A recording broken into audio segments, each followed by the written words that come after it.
Thank you so much. The first thing I need to say, I'm afraid I have no song text citations or movie citations, but I'll quote from Parchimentaris at the end, so I hope that's fine. So thanks again for having me. It's a great honor to be here. I've been asked to talk about the ethics of armed drones, a means of war that has been receiving much attention in the context of the war against Ukraine. And I will do so by reflecting on the use of drones before the horizon of this workshop's theme, namely war and other obstacles to peace. There are very many aspects that I could talk about, but I have decided to concentrate on the ethics of remotely piloted drones by reflecting on the change from a state against non-state confrontation to a war between states in the traditional sense. And my main intention is to bring to bear some of the wisdom of the just war tradition on the use of drones as part of hostilities, which I will argue leads us back to this conference's theme and the goal of any just war, namely to facilitate a just peace. In order to reflect on the use of drones in Ukraine, I think it's actually helpful to go back to an earlier debate about armed drones that took place exactly a decade ago. At the time, around 2012 and 2013, the Obama administration's use of armed drones for the practice of targeted killing was also headline news. The context with regards to Ukraine, however, is radically different, I think. While the use of drones for targeted killings continues to be a facet of the so-called war against terror, an asymmetrical confrontation between states and non-state actors, the war against Ukraine marks a return to a peer-on-peer war. In addition, when we hear the word drone, we commonly think about the highly sophisticated Predator or Reaper models that have been a facet of the war on terror. However, what we are seeing in Ukraine is quite different. By far, the vast majority of drones being used in Ukraine are relatively cheap and small models that are mainly used for reconnaissance purposes and for directing artillery strikes. Drones are also being used for striking directly, some of which have been modified to carry explosives that can be dropped into the trenches, but providing the metaphorical eye in the sky remains the main function. Last but not least, the scale of drone use is absolutely stunning, I think. The Royal United Services Institute estimates that Ukraine is losing 10,000 drones per month, and I think that's a really stunning number. Now, having noted these differences between the war on terror and Ukraine, I find it useful to return to the moral arguments leading US and German Catholic bishops made in the context of drones used for targeted killings, and to ask how their arguments apply to drone use in Ukraine. Now, I don't have the time to engage with all of their arguments, but I think a basic sketch will be helpful to consider some of the ethical challenges posed by drone use in Ukraine. Among the arguments that the bishops made at the time was the concern that, and I quote here, "There is a right to use force in self-defense, but not every attack justifies war as a response, and not every use of force in self-defense is war," end of quote. In other words, the use of drones, due to the risklessness of their use, might lead to more frequent employments of force, and tackling terrorism through the war paradigm meant that its more permissive rules would apply to drone strikes. Now, two German bishops, the German military bishop and the then chairman of the Justice and Peace Commission, argued along similar lines, asking the question of how does this new weapons system influence the ethical objective of reducing violence? And I'll return to that remark at the end. So let me now turn to Ukraine. Looking at Ukraine, I think we are facing quite a different scenario here. Unlike the war on terror, there is no question that the war against Ukraine is a war in the traditional understanding of the term. And as the political philosopher, quoting Michael Walzer once more, reminds us, it is part of the awfulness of war that people actively engaged on the other side can legitimately be killed without warning. Now, drones, I'm inclined to say, have been giving new meaning to the latter aspect of Walzer's point, namely the lack of a warning.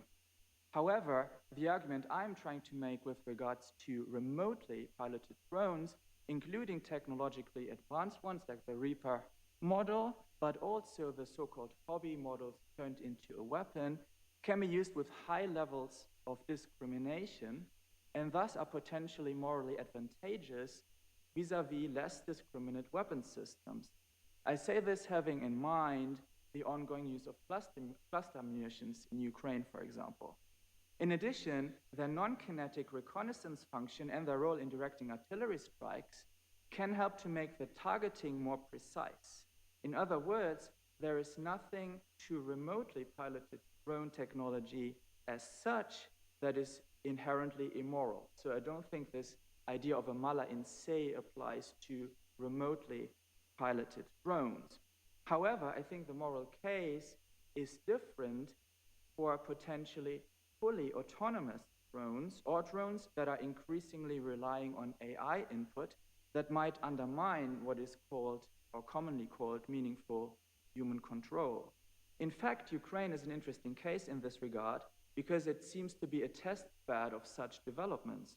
For example, to counter electronic jamming equipment that disconnects the drone from its operator, tech companies have developed AI capabilities that allow the drone to continue to engage its pre-selected target.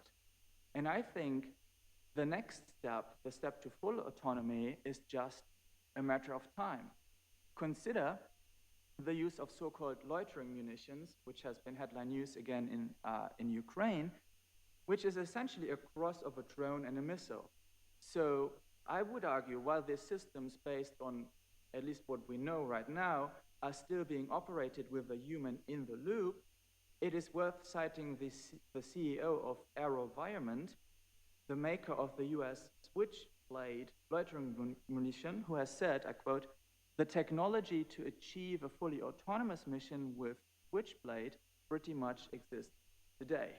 So it's not so much a matter of developing the technology, it seems it's just a matter, are we using it yet or not?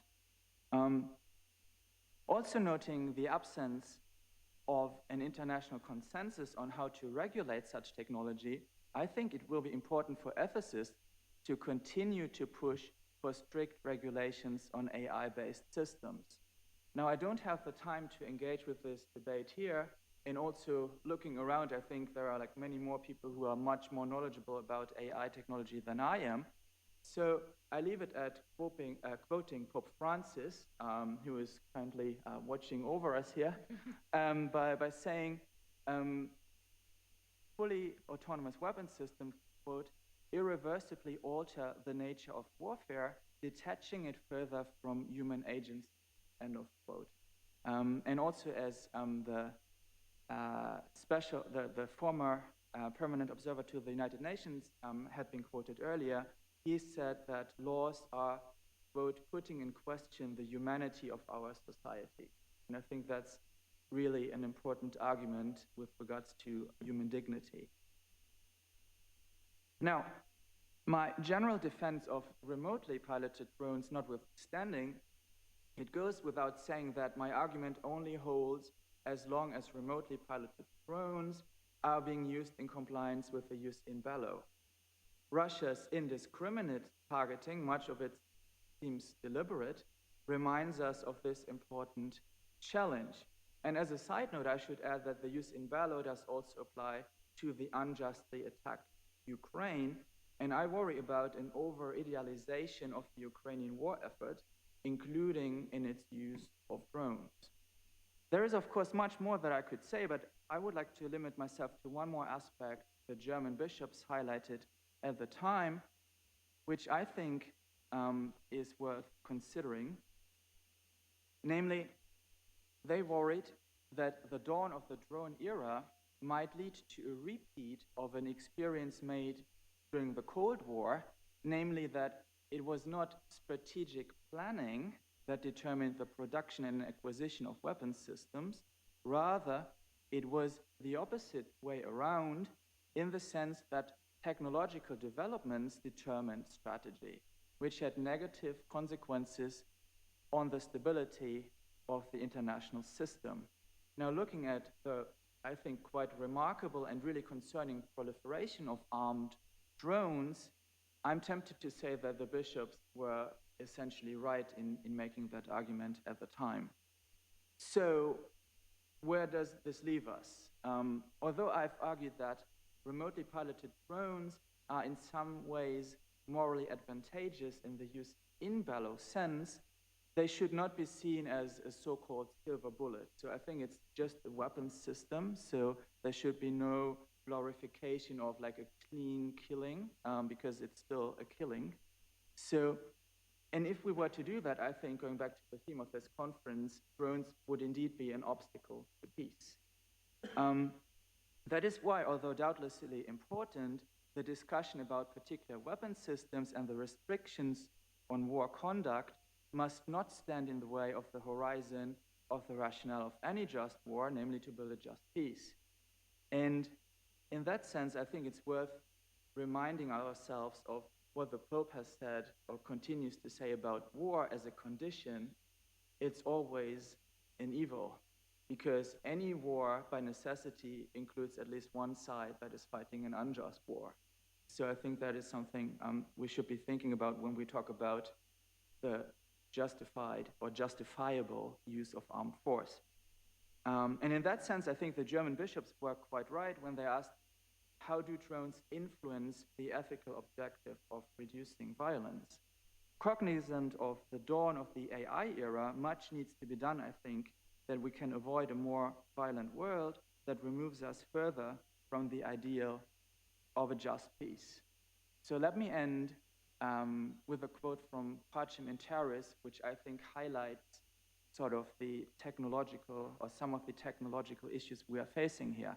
I quote, that a marvelous order predominates in the world of living beings and in the forces of nature is the plain lesson which the progress of modern research and the discoveries of technology teach us.